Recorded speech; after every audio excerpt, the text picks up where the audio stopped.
Erravelli farm house లో కేసీఆర్ తో హరీష్ రావు భేటీ అయ్యారు. జూన్ 5న కాళేశ్వరం కమిషన్ విచారణకు కేసీఆర్ హాజరవుతుండటంతో ఈ భేటీకి ప్రాధాన్యం సంతరించుకుంది.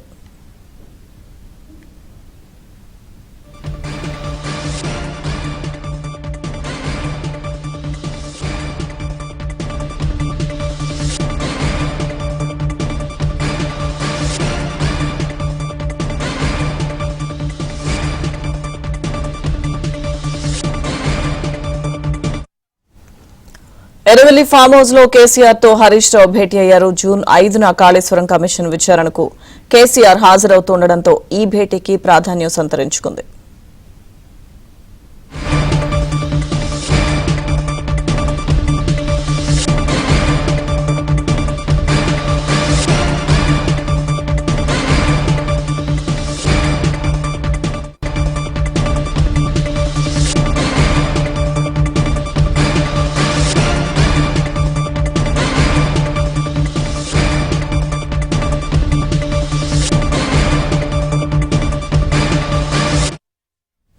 ఎర్రవెల్లి ఫామ్ హౌస్ లో కేసీఆర్ తో హరీష్ రావు భేటీ అయ్యారు. జూన్ 5న కాళేశ్వరం కమిషన్ విచారణకు కేసీఆర్ హాజరవుతుండటంతో ఈ భేటీకి ప్రస్తుతం ప్రాధాన్యం సంతరించుకుంది. పూర్తి సమాచారం భేటీకి సంబంధించి మా ప్రతినిధి నరేష్ లైవ్ లో అందిస్తారు.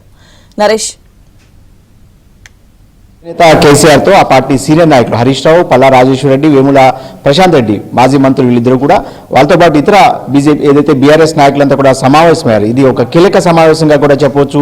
జూన్ 5వ తేదీన కాళేశ్వరం కమిషన్ ముందుకు రావాల్సిందిగా కేసీఆర్ కు నోటీసులు ఇచ్చిన నేపథ్యంలో ఈ కమిషన్ ముందుకు వెళ్లాలా వద్దా, వెళ్తే ఎలాంటి నివేదికను ఏదైతే కమిషన్ ముందు ఉంచాలి అనే దాని మీద ఒక సమావేశం అయితే జరుగుతుంది. ఈ సమావేశంలో కొంతమంది ఇంజనీర్లు, కాళేశ్వరం ప్రాజెక్ట్ కట్టిన ఇంజనీర్లతో పాటుగా ఆ డిజైన్ అంశాలు కావచ్చు, ప్రాజెక్ట్ వ్యయం కావచ్చు, తదితర అంశాలన్నింటి మీద కూడా బీఆర్ఎస్ పార్టీ ఇప్పటికే ఒక నివేదికను సిద్ధం చేసినట్టు తెలుస్తుంది. గత కొన్ని రోజులుగా దీని మీద ఫామ్ హౌస్ లో కేసీఆర్ హోంవర్క్ చేస్తున్నారు. న్యాయ నిపుణులతో కూడా సంప్రదిస్తున్నారు. ఇంతకుముందు ఏదైతే విద్యుత్ కమిషన్ ముందుకు రావాల్సిందిగా అప్పట్లో కూడా కేసీఆర్ కు నోటీసులు ఇచ్చిన నేపథ్యంలో ఆయన స్వయంగా హాజరు కాకుండా లేఖ పంపించారు. సో ఇప్పుడు కూడా లేఖ పంపితే సరిపోతుందా, లేదంటే స్వయంగా హాజరయ్యి విచారణను ఎదుర్కొంటే ఎలా ఉంటుంది అనే అంశం మీద కూడా కొన్ని రోజులుగా తర్జన భర్జన పడతారు. కేటీఆర్ కూడా నిన్ననే అమెరికా పర్యటనకు వెళ్లారు. అంతకుముందు కూడా కేటీఆర్ తో హరీష్ రావుతో ప్రత్యేకంగా ఈ కమిషన్ విచారణ గురించి కేసీఆర్ సంప్రదింపులు కూడా జరిపారు. న్యాయ నిపుణుల సలహాలు తీసుకుంటున్నారు. ఏదైతే ప్రాజెక్ట్ నిర్మించినప్పుడు ఇంజనీర్లుగా పనిచేసిన వాళ్ళు ఉంటారు కదా, వాళ్ళందరితో కూడా మాట్లాడుతున్న పరిస్థితి. వాస్తవానికి కాంగ్రెస్ పార్టీ అధికారంలోకి వచ్చిన తర్వాత పెద్ద ఎత్తున కాళేశ్వరం ప్రాజెక్టు గురించి ఆరోపణలు చేస్తుంది.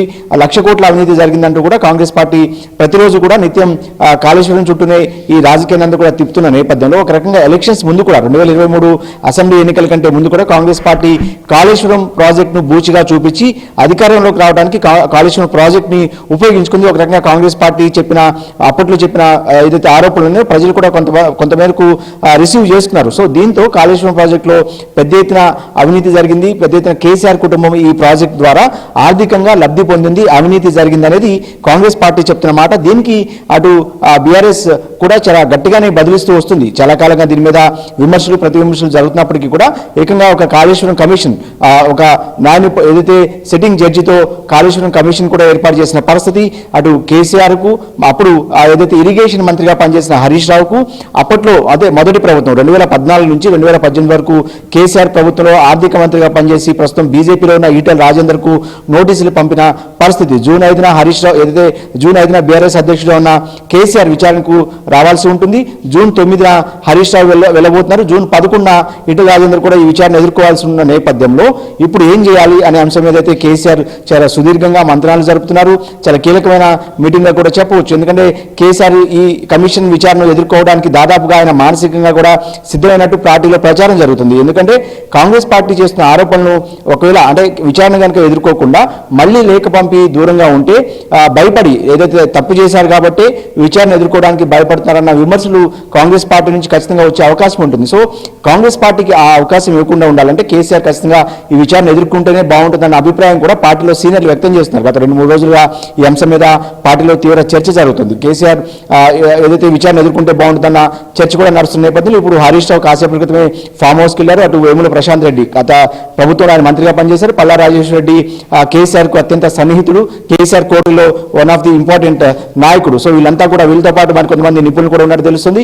ఏదైనప్పటికీ కూడా ఈ రోజు ఖచ్చితంగా విచారణకు హాజరయ్యే అంశం మీద ఒక క్లారిటీ ఎవరైతే కేసీఆర్ మాజీ ముఖ్యమంత్రి బీఆర్ఎస్ అధినేత ఈ కాళేశ్వరం విచారణకు హాజరయ్యే అంశం మీద అయితే ఈ రోజు ఒక క్లారిటీ వచ్చే అవకాశం కనిపిస్తుంది. ఇక కేటీఆర్ ప్రస్తుతం అమెరికా పర్యటనలో ఉన్నారు కాబట్టి ఆయన జూన్ 3న లేదా జూన్ 4న హైదరాబాద్ చేరుకుంటారు. ఒకవేళ కేసీఆర్ కనుక విచారణకు వెళ్తే ఆయన వెంట కేటీఆర్ కూడా ఉండే, కేటీఆర్ కావచ్చు, హరీష్ రావు కావచ్చు, ఇతర ముఖ్య నాయకులతో పాటుగా ఒక రకంగా బల ప్రదర్శన కూడా చేయాలని చెప్పి బీఆర్ఎస్ పార్టీ నిర్ణయిస్తుంది. జీహెచ్ఎంసీ పరిధిలో ఉన్న బీఆర్ఎస్ క్యాడర్ అంతా కూడా ఎక్కడైతే కాళేశ్వరం విచారణ, ఏదైతే కాళేశ్వరం కమిషన్ విచారణ జరుగుతుందో ఆ ప్రాంతానికి పెద్ద ఎత్తున జీహెచ్ఎంసీలో ఉన్న నాయకులు కావచ్చు, క్యాడర్ కూడా తరలి వచ్చే అవకాశం కనిపిస్తుంది. ఎందుకంటే కేసీఆర్ దాదాపుగా 18 నెలలకి form హౌస్కే పరిమితమయ్యారు.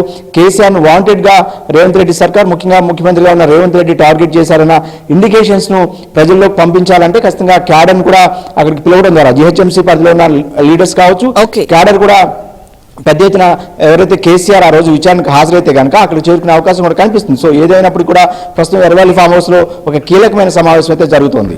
Right, thank you Naresh.